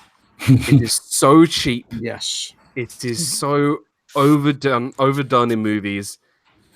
And they happen to have a dream sequence where Ellen is like watching somebody die, whatever. It is pathetic. So we now see the first look at the shark. Okay. Now remember in Jaws, the original Jaws, there was so much suspense, right? You know, what does this look like? You know, there's that tense moment. So you pan to the water, and then bang, you see the whole shark. No suspense. No, nothing. You just see the shark straight up, and you're like, "Is that it? Is that all the tension we're gonna get? All the suspense?" It just gives a close up of the shark. It's just ridiculous. Bearing in mind, right, this shark has followed the Brody family from New England to the Bahamas. just like now, what's that in miles? By the way, just does anyone know how many miles? Does anybody want to work this out? Well, yeah. Like Steve, I got you. Where is the great Marco when you need him? He'd have the answer in seconds. Like so. The shark was like, I'm gonna follow these guys from New England all the way down to the Bahamas so I can kill them. 147 miles. I just love that. I love that this shark. 1,247 miles. I love that this shark's out in the water going, oh, wait, you're getting on a plane? It's all right. I'll see you there. I'll see you there. Come on, it's Christmas, and it's probably like 20 degrees in New England to go with 80 degrees in the Bahamas. Yeah, he just like, this is the worst plot idea I think I've ever seen in a movie. Hoagie. Like, you watch a shark. What shark knows where to go and to swim? Was it 1,200 miles? Yeah, a little over. Little over to down to the. How did he know that island was the Bahamas? He was linked to Ellen psychologically. Exactly. Here we go. So we will get to how. We'll throw another piece of paper on the floor. This is how Ellen is an X-Men. Okay, so. So he is the worst pilot ever, and there's no suspense after 30 minutes. And the shark finally shows up after 30 minutes to attack Michael's boat, right? So he starts attacking it, and Ellen is staring. Like, you can clearly tell that the director was clearly showing a connection between Ellen and the shark, right? They have some sort of this psychic link, right? In a Jaws horror movie franchise, there's a psychic link, right? It's like Michael Myers and Jamie Lee Curtis. Is that? Oh, 100%, right? So the shark is hunting the Brody family. Okay, the shark is probably thinking like, "Oh, you killed 3 of my buddies in my 3 previous movies. I'm gonna hunt you now." Right? And you know what? Yeah, that's exactly how I'm with you so far. Like, everything makes perfect sense. And on the tagline of, if you look up the poster on online, and you see the tagline of this movie, it says, "This time it's personal." If you go back to Jaws 2, one of the women says, "Sharks don't take things personally." Yeah, that's right. The marine biologist who's looking at the killer whale says, "Sharks don't take things personally, Mr. Birdie." So clearly, this goes back to the director and the writers not watching their own franchise, because they know from Jaws 2 that sharks don't have personal vendettas against, well, clearly they do. It's just... So then we get to a lot of dancing scenes, lots of exposition, nothing really interesting, just lots of talking, chatting, dancing between Ellen and Michael Caine, Hoagie, whatever. Yeah, like 36 minutes in, she's a new woman, and she's already, a brand new woman. She's dating Hoagie. She's dating Hoagie with psychic powers to the shark. Yeah, but she's not just lost Roy Snyder. She's lost a son, but it's not like she's just got out of a marriage. That's been over a long time. So maybe she is kind of like a bit sort of, I don't know, ready to move. Psychic abilities are enhanced. Anyway. But yes, the ability to get over her son's death at Christmas is remarkable. I love the fact you're defending this movie. No, I'm not. I'm just trying to kind of paint all the pictures. Paint a slight picture. So they rig a TIM tracker on this shark, because you can track saddle and all. You can track a shark, and guess what? We get another dream sequence, the exact same one. Yeah, because he gets attacked again. Yeah, but like so he gets attacked. It measures his heartbeat. Don't forget that. Yeah. So. But 2 dream sequences in the same movie. Well, obviously. So it's a win. Jaws, Bruce, number 3, 4, whatever his name is, attacks Mike's boat again. And you know what I find really funny is that the camera doesn't show like the lower part of the shark, because they needed to hold the shark toy and they didn't want to see the fingers. No, I'm kidding. They only showed like, you know those things that you could buy which you put your hand through and be like, it's exactly. Hold on. Just like this, right? By the way, Yoda was holding up Jaws. There he is. Yoda's holding Jaws. Thanks for holding that. By the way, it's just like, And so Mike gets that was out of better the than water. Jaws 4, by the way. That was way better than Jaws 4.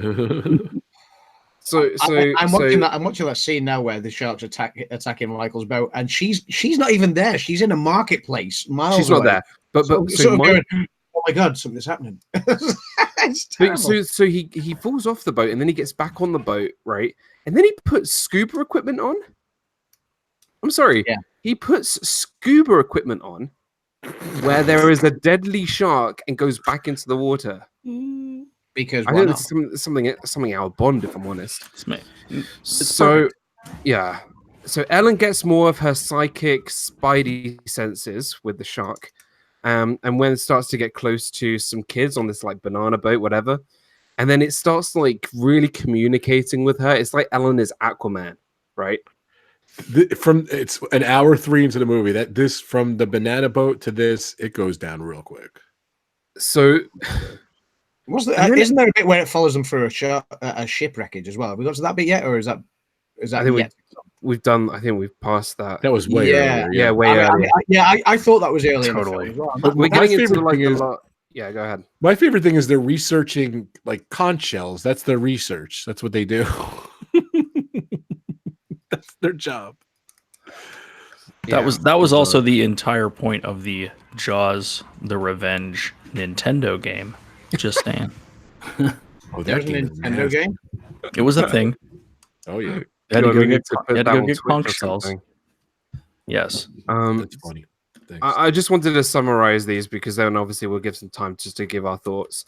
So going into the last act of this movie, so Ellen steals a boat, okay, which I don't know why she's stealing a boat because she's got no gear, no weapons, no nothing. She's just going out there. First off, whose boat was that? Like she sees the thing, sees the shark attack someone. She runs to the boat. Steals a boat. So I don't think there was any. It was she just steals. She can all of a sudden, you know, captain a boat. Yeah, but now she sees the shark attack. No remorse. Yep.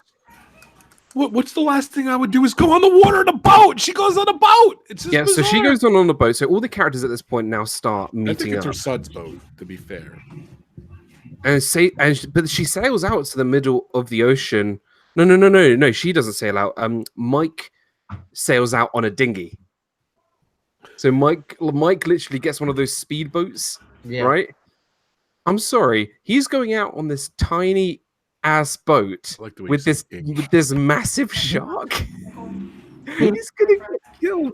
And then Michael Caine crashes his plane into the ocean. So everybody's now conversed into the middle of this ocean with this massive shark. So Michael Caine jumps into the water. Okay, So Michael Caine jumps into the water. This old guy jumps into the water, swims to the boat. Now, don't get me wrong. If you look at the movie, there's quite a big distance there, and I'm gonna say it. Younger people tend to be a little bit faster swimmers than elder people. Okay, Michael Caine's not exactly the youngest person in this movie. He manages to get on the boat just fine. Okay. And without getting killed. And then Mike says to Ellen, "Why did you take this boat? Why did you take the boat?" And Ellen was like, "I had to take this boat. I had to. It was calling for me." And it was just like, it doesn't make sense. You missed the best part. So the shark attacks. No, wait. You missed the best part. How did they get to the boat? Michael Caine flies his plane to the boat. I told you he just crashed. I told you he crashed the plane. Oh, okay, I thought you made him crash the plane. Okay. He crashed the plane, jumped into the water, and gets onto the boat. He just met her. Yeah, but now how does he sacrifice his plane for her? You've missed a key area there, and it's reminiscent of the helicopter scene in Jaws 2. Yeah, which were the shark attacks the plane. The shark attacks the plane. The shark eats the plane, basically, it sinks it. So yeah, it's more ridiculous than the helicopter scene in Jaws 2. So again, Fast and Furious. it's nuts. It is nuts. I completely forgot about that. To be honest, I'm still laughing at this point. That's where Michael Caine goes, "Bloody hell!" No. He says, "Oh shh!" Like they goes that. Yeah. And that was the best. And he survived the attack. And then because he fell off the boat, didn't he? He fell off the boat and he got back on. Yeah. But his shirt is dry. That's a famous thing. Yeah. It was dry. out of the ocean, right? They're filming in a water tank, right? Just get some water and throw it on him. And then instead of having a nice shirt that he just came out of the ocean with, and Lose him.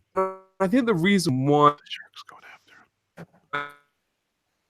a water tank, throw it on them, throw it on him. That's a famous I don't know. movie blunder. So they yeah. Have you still got me? You're a little choppy. I was going to say you look like you were jumping out a bit there. Yeah, I love how before he crashes Hello? his plane. Yeah, Dan, we got you. Hello? Can you hear us? Yeah, I got it. Sorry, Did go the ahead. shark get you, Dan? I was just saying I love how like before Michael Caine crashes the plane into the sea, he has to do a dive bomb to scare the shark away because the shark has somehow managed to catch the boat and is jumping out of the sea to try and eat her on the back of the boat, which is I love the flying shark in this film, which is you see many, many times. It doesn't jump out the water, it flies. It It's a inspired flying- Sharknado. Yeah, It was the original Sharknado. Yeah. One thing Dan hasn't mentioned, I can't stand Mario Van Peebles in this movie. He's the worst character ever. He is, bottom line, the worst. Terrible. That's why I've always hated that movie because of his character. Yeah. The shark we has got Dan got back? banned, by the way. No, unfortunately, No. he's frozen. Is he frozen? Oh no. He didn't finish his rant. He didn't preach it. But there's so many issues with this movie, though. So, what I will say is every single shark attack, and now we've all seen a shark attack on, not a shark attack on a person, but I mean how sharks attack. You see it on YouTube, you see it on Discovery Channel, whatever. And they will attack from under the water, and it's very fast, and they will literally kind of jump out the water, grab whatever they get, and they're back in, and it's a bit of a thrash around and whatever. But this one, the shark levitates. Every single attack, it kind of levitates out the water in a horizontal kind of position, slow motion, grabs whatever it wants, then carefully levitates back in the water, kind of has a bit of a num num num num num num num thing, and then goes underwater. It's remarkable. It doesn't just happen once. It happens when it attacks Sean Brody at the beginning and takes one of his arms off before then levitating again to knock him into the water before then finishing him off. It happens when it attacks Ellen Brody on the back of the boat, and it happens for the when it gets what's the Rastafarian guy who's Michael's friend. It happens when it gets him as well. Jake. Jake. Yeah, it's ridiculous. Every single attack is a levitation. It's not a jump out of the water. It's yeah. Well, not to spoil it from Dan, but like literally the shark's demise at the end of the movie. Like I'm still kind of confused what happened. Yeah, well, we'll let Dan cover that. Yeah, it's just when he comes bizarre. back in. Yeah. Steve, Dave, chiming in. I like the idea of it's bad enough that I like the idea of the psychic connection between Ellen and the shark, and that she believes this shark is out to get her. I mean, if something swam 1,200 miles and showed up at the Bahamas with your other son and followed the plane, maybe she's not wrong. So, I mean, I don't know who thought this concept up. Land shark. Yeah, I did see somebody say something about land shark. So, Land shark. But I mean, yeah, this was way out there. Now, it does fit into the plot of the title called The Revenge, where it's taking out the members of this family. I will say that I was shocked when Sean Brody, the character Sean Brody, died at the very beginning. I mean, I guess that does set it up a little bit for an attack on the family, but it was terrible. It was another terrible movie, but you can't even defend the storyline on this one. So they missed like one thing that they could have done to make it reasonable. Like, I don't know why Dan is back as well. Dan is back. Cool. Good. Keep going. Is he back? Good. Back? Okay. All right. No, my whole thing is that if they said that Ellen Brody was just absolutely nuts at the end of this, like it was her dissension into madness because the sharks have affected her family, and she believes that this shark is following them, and everything was fake at the end. It could have been a decent movie. That might have made me more upset. It's just like some sort of paranoia. Yeah, like it was shark paranoia. She's just actually in an asylum, just rocking in a room. So. Yeah, something like that. Yeah. It's true. Bring it home, Dan. Go ahead. God Danny, damn shark ate me. It bit the wires, did it? Pete McDevitt put on a 3-to-1 odds that you got eaten by the shark. The shark. Hey, you just made your money, Pete. It's funny, Pete. Bit his internet cable and then ate his webcam. So. Stupid thing. Sorry about that. That was out of all days when I wanted to do this movie, I get technical issues. Okay, wait. Sorry, what did I miss? Where are we up to? Oh, we're just kind of discussing in general. Okay, we just kind of picked up where you left off, but we didn't give any more of the movie away, so it's still your floor to give away the rest of the movie. Okay, so you didn't talk about the flashlight weapon, did you? No, we didn't talk about that. No. So they made a flashlight weapon. They created something that hadn't existed and probably will never exist. It was essentially a flashlight that electrocutes the shark. It was weird. I don't know why they just didn't use things. It makes them go crazy. Makes them go crazy. So in long story short, they created this weapon, and they put it in the shark's mouth, and it just launched it out of the water. Like it did when it took down the plane and when it attacks the boats and whatever. It makes it go like all like, I can't even describe it. Like well, when you went off epilepsy or something, I don't know. Yeah, when you went off camera, I did mention about the shark's ability to levitate. Like it does it, but in all of its attacks, it levitates horizontally. It kind of nestles nicely back in the water. It doesn't jump up and grab something and thrash like a shark normally would. So yeah.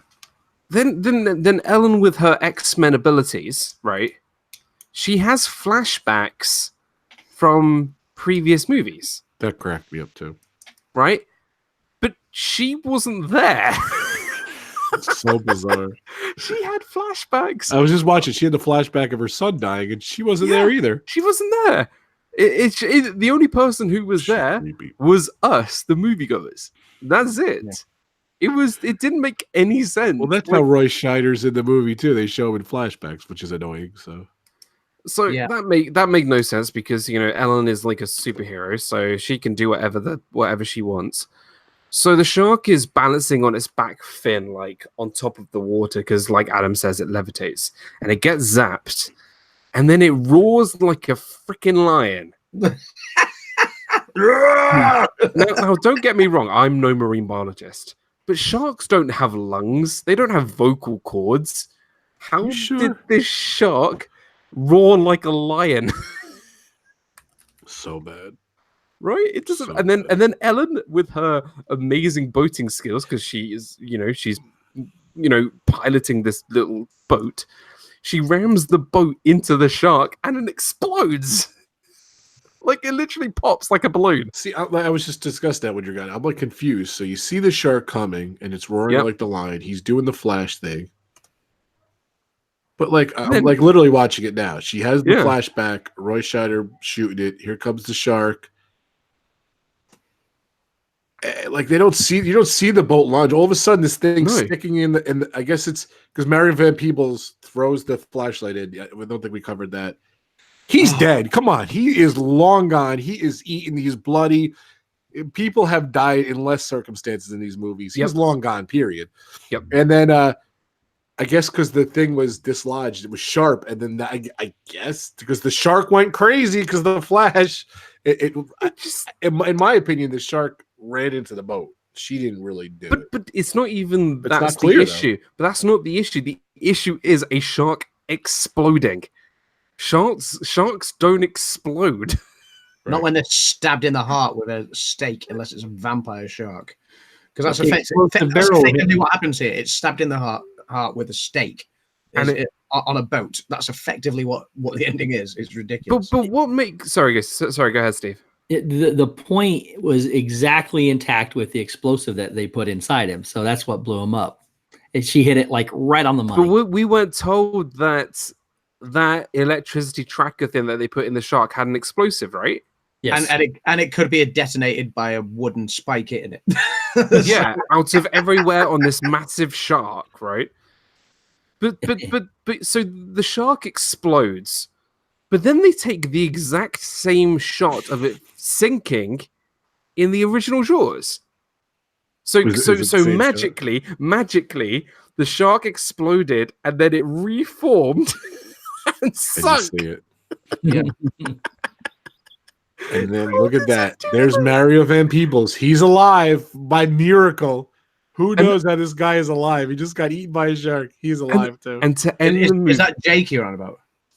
Yeah. How is that guy alive? I just said he looked like he was dead. Now he's like he's doggy paddling in the water. Like, I'm like, are you kidding me? Now don't get me wrong. Ellen's boat sank, right? Yeah. At the end, right? The plane crashed into the ocean.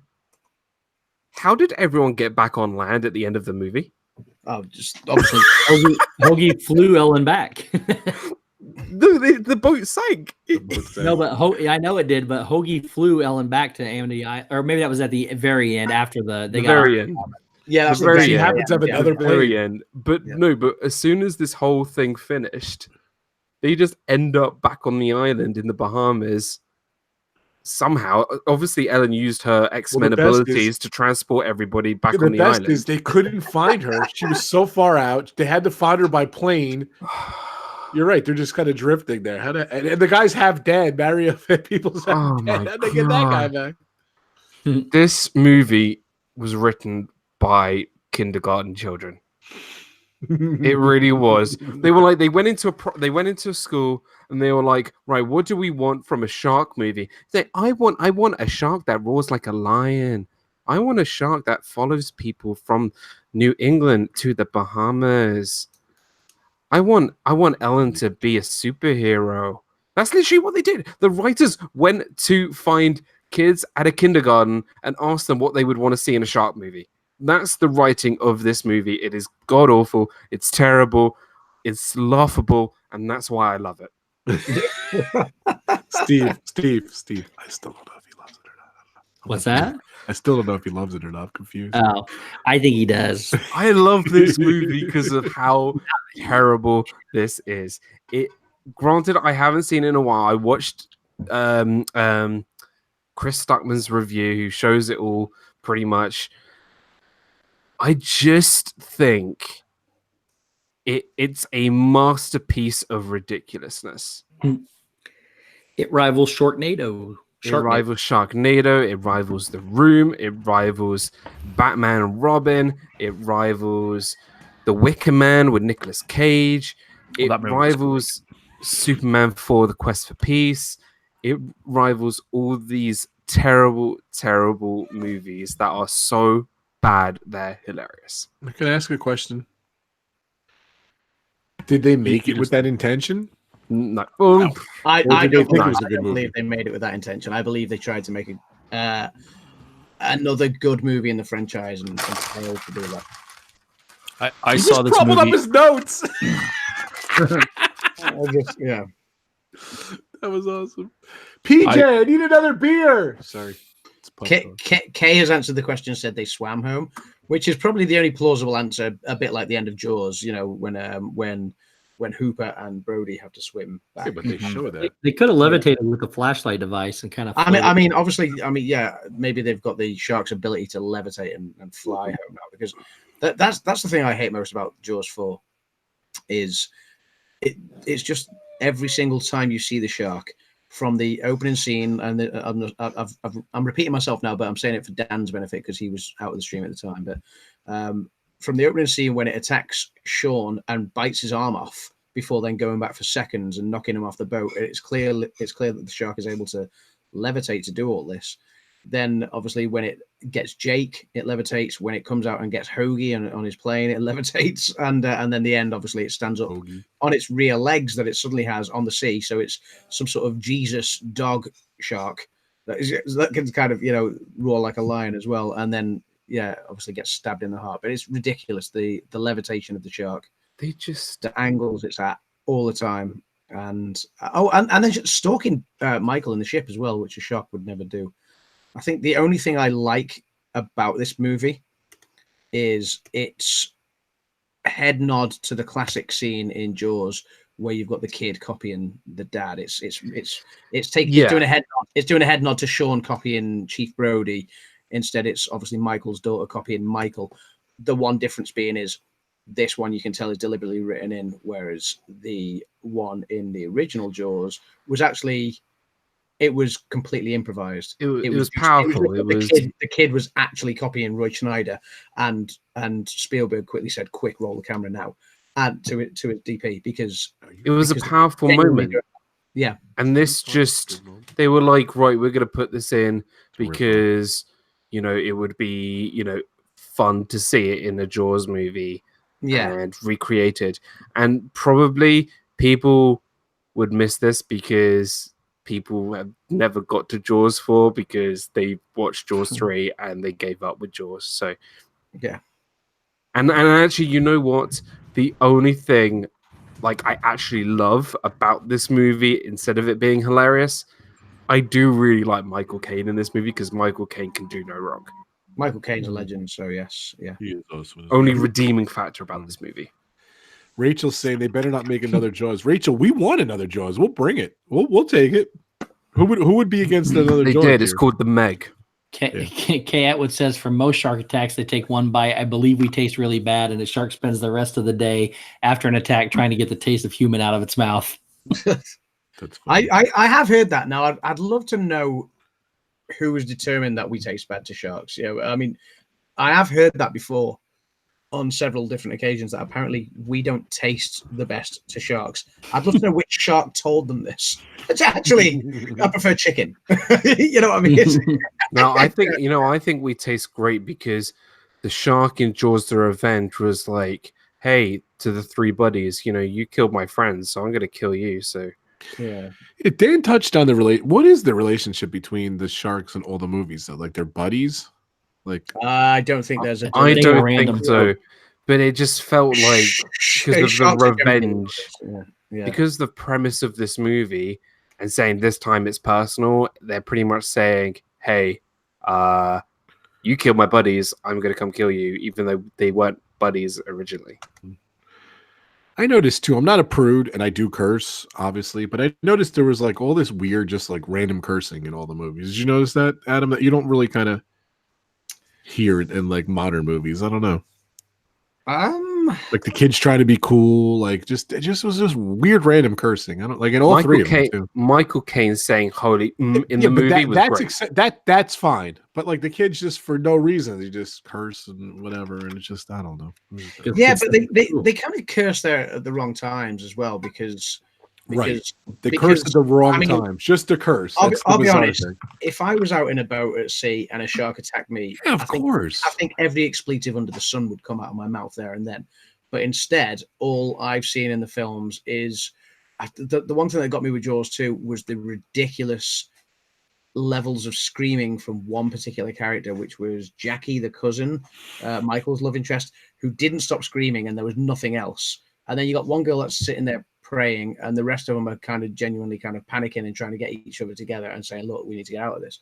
But that was the one thing I noticed. Like none of them kind of used any profanity at that point when they're getting attacked, which is the time everything's gonna fall out your mouth, essentially. And that would probably be the same in all the other movies. What I loved on Jaws 4 is I didn't love it really, was it's the moment Jake gets got when the shark decides to grow wings, fly out the water, so take Jake at a horizontal level, go nom nom nom nom nom nom nom, gently lower him down into the water, still think about it for a minute, on top of the water before eventually sinking in, which sharks don't do. They're kind of boom, boom, boom, gone. And it's the as they do it all in slow motion, and you've got Ellen Brody and Michael Brody going no, but you don't hear the no. It's kind of done with the score. It's done with the orchestra in the background, and it's really really terrible kind of music over the top to try and over dramatize it, and it's terrible. all four different scores. They all have the Jaws theme though. Oh yeah, they all but that's the same with you see that with a lot of franchises that they like the Jurassic Parks, they will all use similar parts of music, even though it's they do that, even though obviously you kind of always pine for the original because the original is the classic. Any closing words on Jaws for The Revenge? I love it. No, no, I do.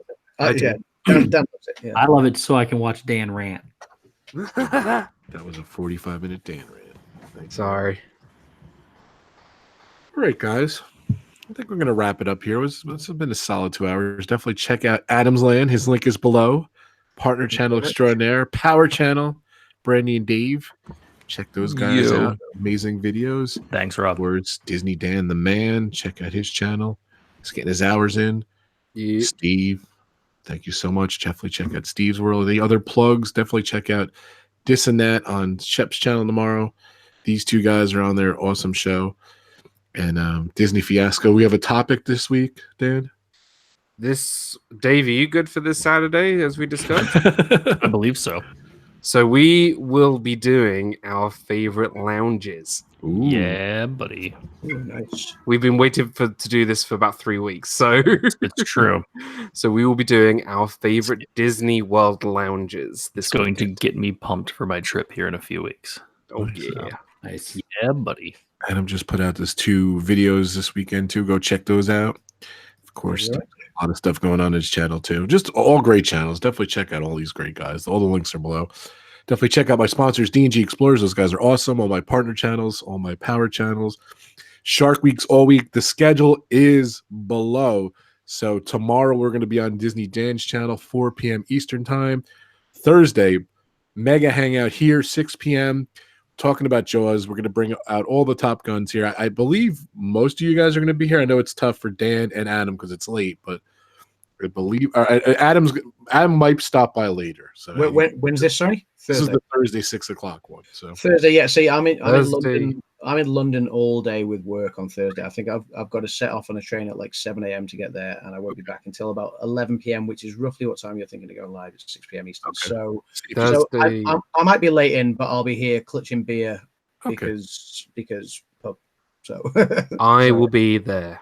all right, Yeah. great, Jen. Very cool. So that's Thursday, 6 p.m. And then of course Pub Talks back again, 4 o'clock Friday, talking about shark-inspired movies. It's so awesome. And I think Walt is going live. Right, Steve? What is his topic tonight? He's talking about top 10 Arnold Schwarzenegger movies. Oh yeah. It's Nice. Get to the chopper. to the chopper. Put that cookie down. visiting there. I just posted the link for That would Mouse. be- if you Definitely want go to- check out his live stream. I didn't want to step on his thing. He starts in 2 minutes. Everybody got to stick around.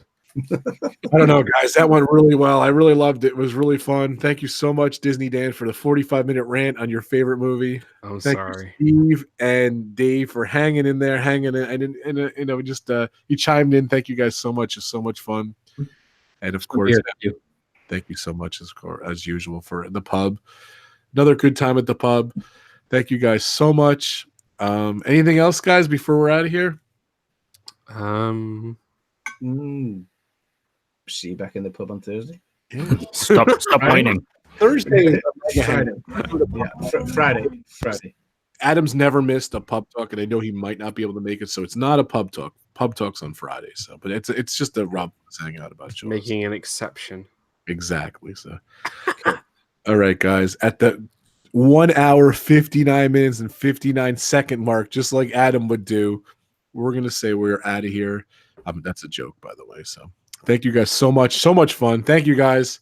I think it was fun. Night 2 of Shark Week, RobFuz Shark Week 2, The Revenge. I can't even say it. Is in the books. Thank you so much. We'll see you tomorrow on DizneyDan's channel. Link, I'll show that camera. Link is below. We'll be over there. I might be premiering a little surprise video tomorrow during the day. Check that out on my channel. You'll see what it is. And I will see you guys tomorrow over at Dan's channel. Yeah. Thanks. You want to put your link in there real quick, Dan, for your channel. Oh, okay. I'll try and get it. DizneyDan. It's in the description. In the description. Out. So DizneyDan, DizneyDan, Dan, DAN. Check out DizneyDan. Subscribe. Yes, I spelt it wrong. Yeah. Thanks, guys. Good night. Let's go over to Walt's channel. Thank you so much, guys. Good night, guys. Tell Walt the pub sent you. Good night, everybody. Take care, guys. Peace. There's my Spreadshirt link as well. Take care. Just Cheers. pause the best. I didn't put the thing. Bye, guys.